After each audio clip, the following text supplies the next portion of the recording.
Jesus goes to Bethany even though it is dangerous.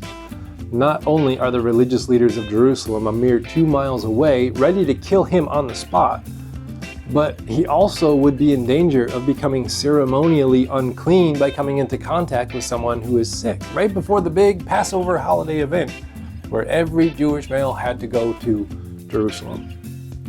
So he would be seen as one who hung out with those people over there. And phileo love is built upon tribal affiliations remaining intact. But Jesus risks everything to go to Bethany, because love overrides the fear of tribalism. And the great exodus of society out of Christian communities and churches is not because the worldly evils are winning out over the ethics and doctrines and dogmas of God. It's because we have held so tightly to our own dogmatic tribalistic ways, and people are finding that there's just no longer a place for them among us.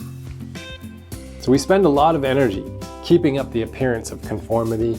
We stuff our doubts and our questions into corners of our psyche. We tuck away major shifts in our understanding, and we think, what would they say if they knew what I thought about fill in the blank? And then what that does is we create a Bethany inside our own soul and place our authentic self in there in fear that it won't be accepted in Jerusalem, because it most likely won't be. And here ties in Jesus' warnings to Jerusalem next week in the triumphal entry on Palm Sunday of the coming judgment. And it's, if you hold to power instead of love, one more powerful than you will rise up to destroy you, because that's the game you're playing. But if you embrace love and you go to Bethany, you will find anointing and empathy. For it's in this home and at this time that Mary anoints Jesus for death.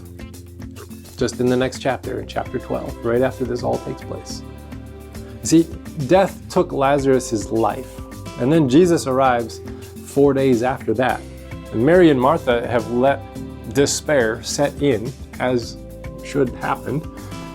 And we expected God to act in a certain way, and then God is not, so all is lost. This liminal place of despair and grief is an essential place of growth, where we release the old understandings and perspectives that are incapable of holding our current experience.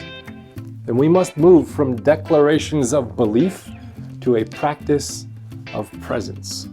The story of Lazarus is not a story of how faith is going to fix everything if you just do it right. It's an understanding that love can heal.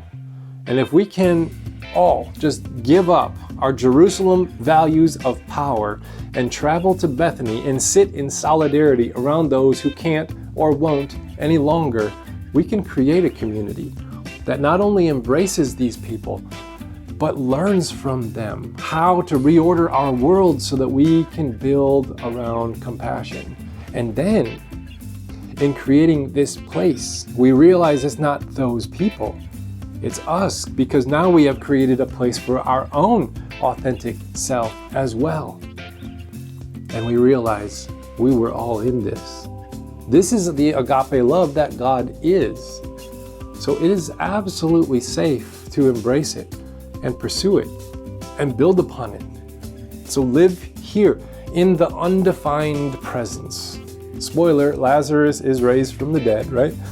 Not as a declaration that God's going to fix everything in your life if you just have the correct understanding or the correct faith or say the right prayers or behave the right manner. No, because Lazarus dies again later on. I don't know the story. It's not in the scriptures. But he's not raised to immortality. He's restored within the walls of Bethany to his loving community. And they're learning to grow beyond their phileo love for one another to an agape love for the whole world.